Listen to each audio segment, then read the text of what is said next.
Hello and welcome to Proud Grandma Eats, a Proud Grandma's Life. This is yours truly here. I haven't uploaded in about a little over 2 weeks because I've been doing a lot of things behind the scenes so that I can upload better. I'm learning how to do trailers. I'm learning how to do intros. I'm being taught and I'm learning how to edit my work. I've got a lot to go back through and straighten out from videos I've already done. But I am working. I enjoy it. It keeps me busy. I would rather be doing something than nothing. I enjoy coming to those that enjoy me. And today I'm going to be talking briefly about a question that I have received several weeks now about teenagers. I'm getting calls from parents that talk about the behavior of their teenagers and what's going on with them and why they act the way they act.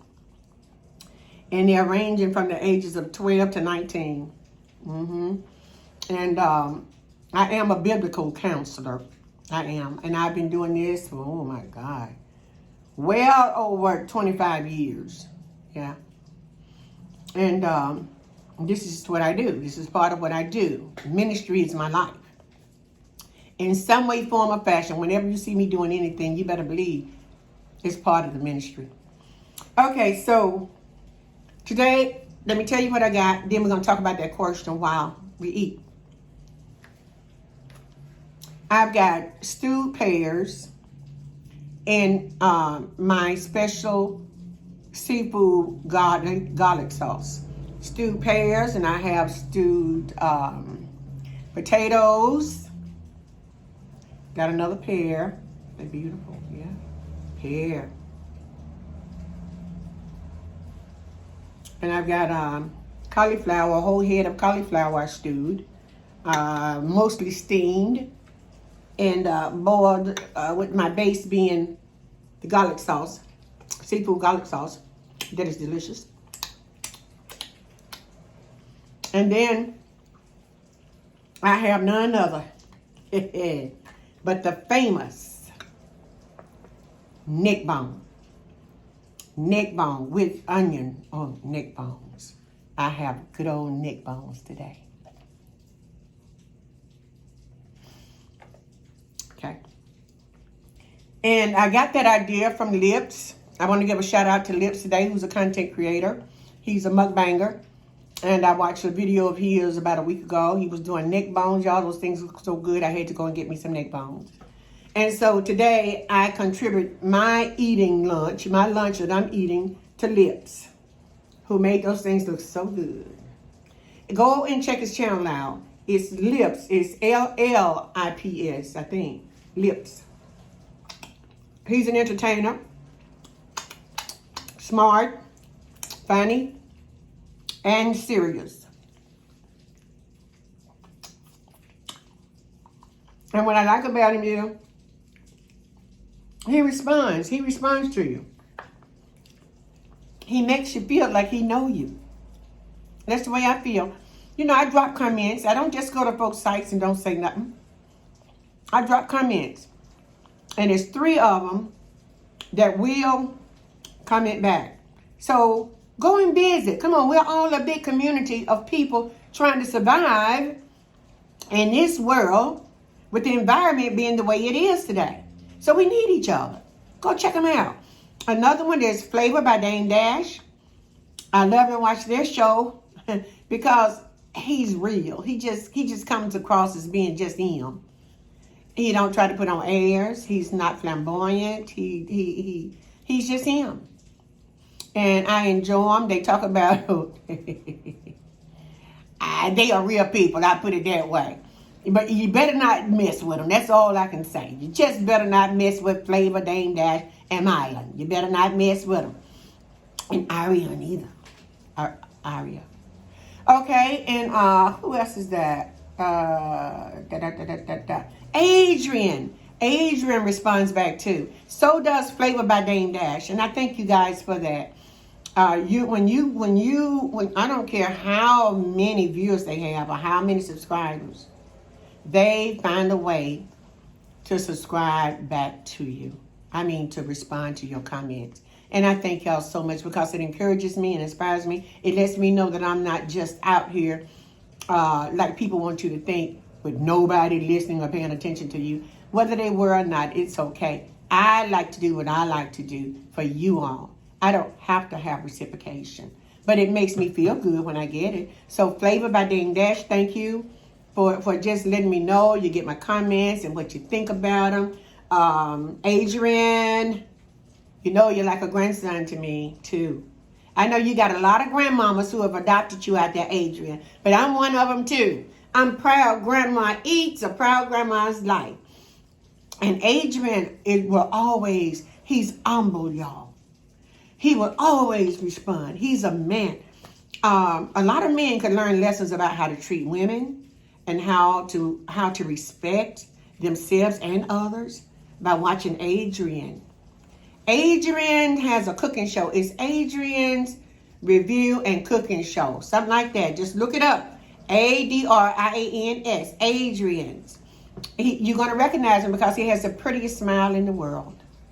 Okay, and who else was I shooting out? I was shooting out Lips. Lips. I like to watch him because he brings it live and real. He took neck bones. Come on now, somebody. Lips took neck bones and made them eat like steak. Even taste better. And really they are. So you have to know the history of neck bones and know how to cook them in order to know the value of them. And guess what? Last year you could go to the store and get a family size of neck bones for $4 or $5. This year, I paid $10 for this one package. $10. Neck bones. Can you figure that? Would anybody have ever thought that a package of neck bones would cost you $10? I wouldn't have. Okay, let me eat, y'all. I had started my video earlier, but it just stopped on me, so I had to start again. That's why I'm ready to eat. I started eating. I had fixed my plate. Let me show y'all, see? I had fixed my plate. I had taken 2 bites. And then I looked up and my camera had stopped. And so I started it back, but I'm going to dip again. I got my ranch dressing on the side. Y'all know it. I dipped my vegetables in it. Mm-hmm.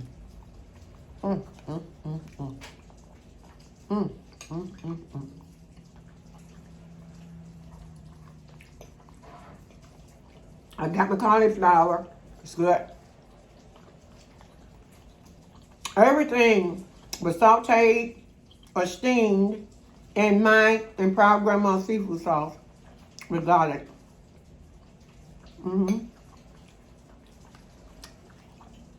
And it tastes so good, y'all. If I'm not careful, I sit here and eat those, eat that fruit, eat those vegetables and leave my meat. I can't leave my meat off, y'all. I gotta eat my meat.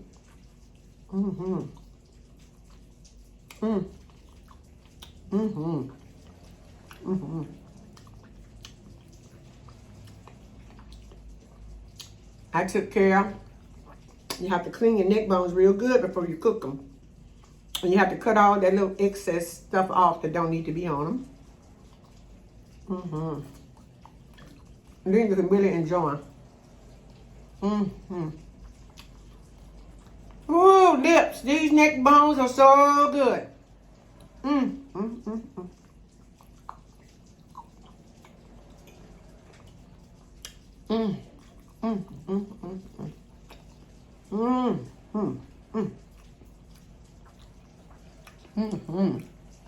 How my potato? My potato, y'all. Ready. Okay, y'all, like I told y'all.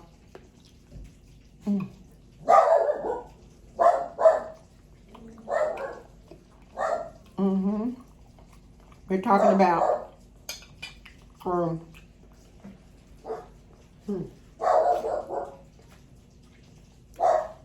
I think things be falling out the sky. I'm talking about this question. Why are parents complaining about their children's behavior? And I do have this that I have been sharing with my callers.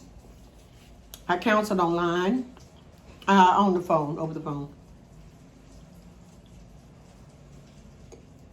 Peace to everyone out there. I offered my cheers on my first video. So I do it again. Cheers, peace. That's orange juice with a twist of tangerine juice in it from real tangerines. Okay, so I'm going to give y'all one of the questions because all of them are basically the same. I got a call one night from a parent who had enough. She was screaming and hollering about her daughter who was acting to her outlandish. She said, something is wrong with my daughter. I don't know what happened. What's going on? She acted like she's losing her mind. And so I listened. And I listened. Because it took a few minutes for the parent to calm down. And both of us couldn't talk together. I had to give her time to calm down.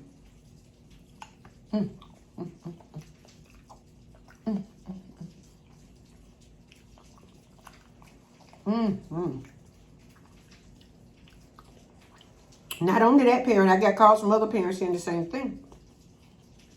And so they say things like, she won't do anything I tell her. And these are young people ranging from the age of 12 to 19 or 20. They're still at home with the parents.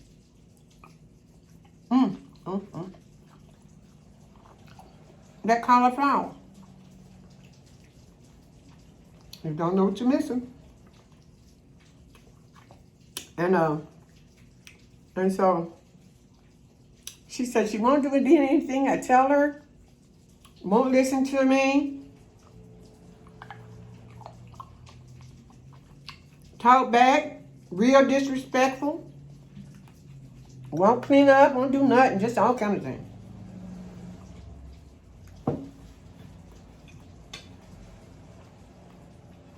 Now,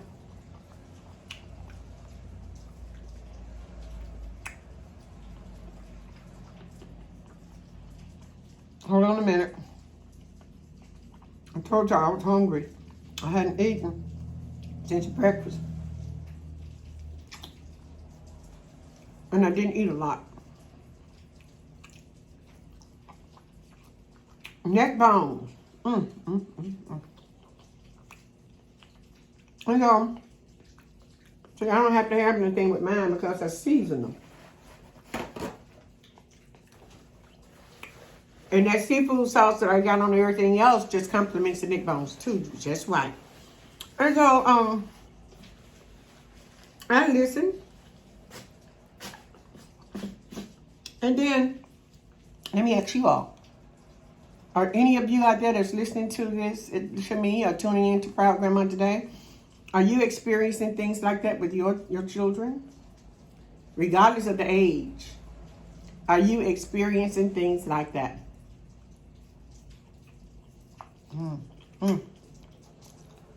With your children.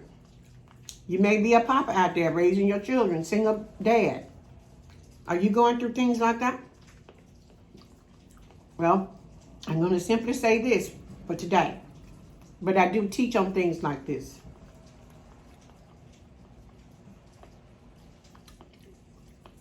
And I'm going to put... I think I better stop eating and talk. Or talk and stop eating.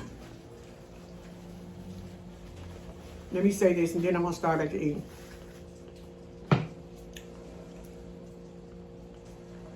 Our children, your children, my children, and everybody else that has ever had children, if you've ever given birth and had those children living in the home with you, they came up with you. I almost said you raised them, but they came up with you. If you ever had children, I want to say this, and it's scripturally sound. It tickled me when I hear a parent say, I don't know what's wrong with my child. He acts like this, he acts like that. He won't obey me. He won't do this, he won't do that. Or my daughter. Well, here's the question. Did you know, parent or parents, that our children don't do anything they don't see us do? I'm going to say that again, a different way. Did you know, parents, that our children emulate us? From the time they are old enough to see what we do, they begin to do it, to learn it.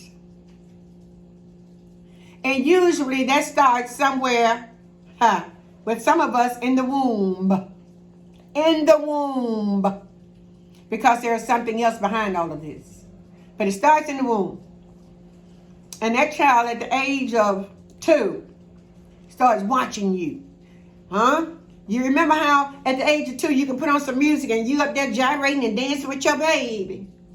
Then that baby look at you and start grinning. And then it start bouncing up and down too. It'll hit the floor, it'll be grinning, it'll get back up, and it'll try to bounce some more until it get that bounce down. It can stand up a few minutes and bounce to the music. And then it'll start bouncing without the music sometimes. Talking about babies and how we are born in sin and shaped in iniquity. So the iniquity part is what's taking place. While our children watched us do things, they were being shaped in iniquity and sinful natures. That's what iniquity is. And so then they get older, a little older. And it's a funny thing. When they're small, y'all, we think they're so cute. When we see them trying to dance and they fall over and they just grinning and cheesing and get up and start back, we think they're so cute. And then when they get about 3, they get that little,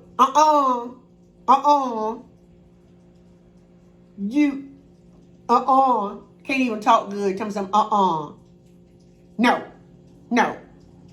They get that from the parent. No, we tell them no, don't touch that.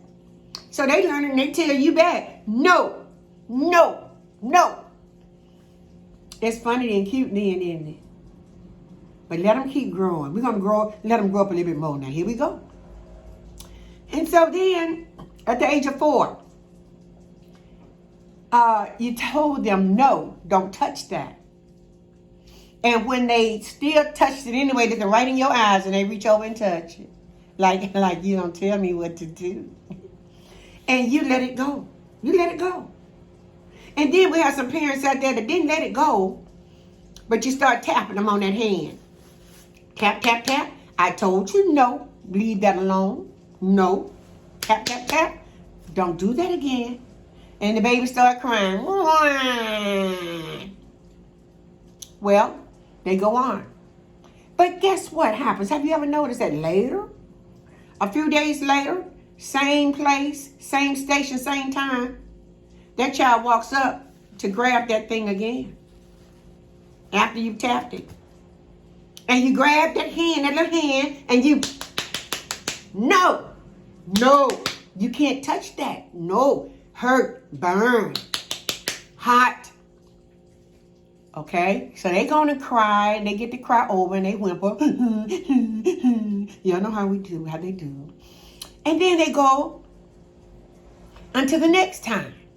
I'd say maybe a week later. It don't take long, y'all. It don't take long for us to repeat what we have been told not to do. It doesn't take long. And so they come back. Here you go. The same scenario, same place, same station, same time. And here comes the baby, the little toddler, toddling over, and reaches that hand up there, and then it remembered something. And it looks up at you. The hand in the air. It hadn't touched it yet, but it's in the air. It's ready to touch it. And then it take his hand back and put it behind it and say, no. No.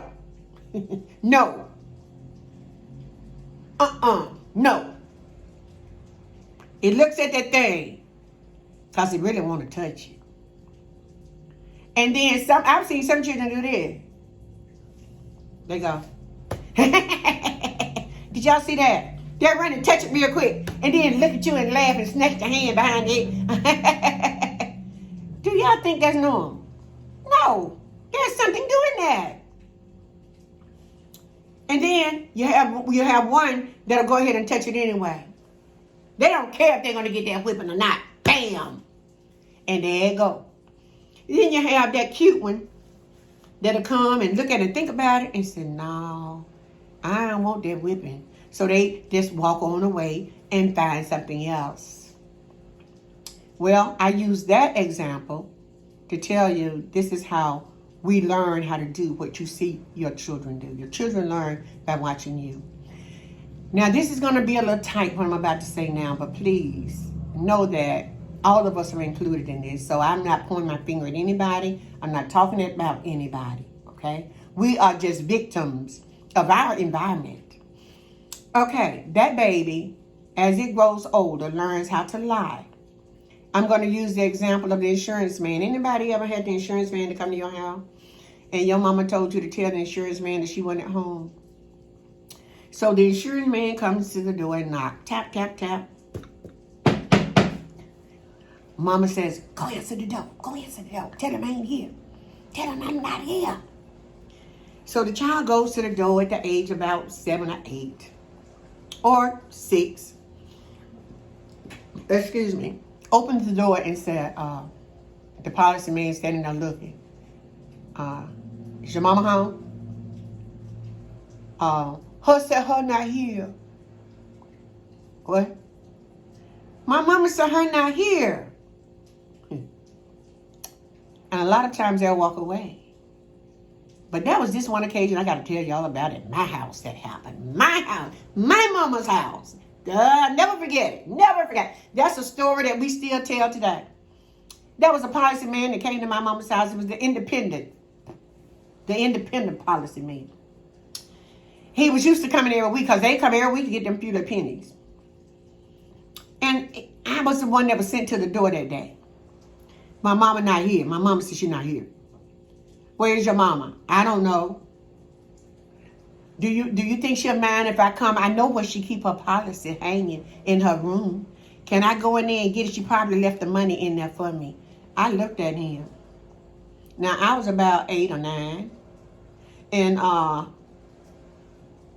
she not here. That man walked on in that door past me. He said, can you go get that off the wall? I was too short to get it. He said, well, I don't think she'll mind. I go in there and get it. Let me tell y'all something. Yeah. That man made the mistake of walking in my mama's bedroom door. And when he hit that door, my mama snatched him on in that bedroom. And when she turned him loose, he ran out that door. He passed by me so fast, I didn't know which way he went. She came out there. She was mad. Oh, get up. And she used some sailor words. Y'all know them sailors can cuss. My mama could cuss. My mother could curse. Yeah, she could. And she didn't play. Now, she would give you the shirt off of her back. But she did not play. Nobody played with Miss Mary. And so, y'all, the next thing I heard about that, Daddy came home from work. Oh, my God. Everybody told Daddy what happened. Daddy said, no, you didn't, Mary. No, you didn't, Mary. Mary. No, you didn't. She was still fuming. Take me down to that insurance office. Take me now. Now, my mama ruled the house. That's another thing that was out of order. I'm going to talk about that another day. Because we're still dealing with family and marriages. But Daddy took mama down to Bessemer, to the insurance company office.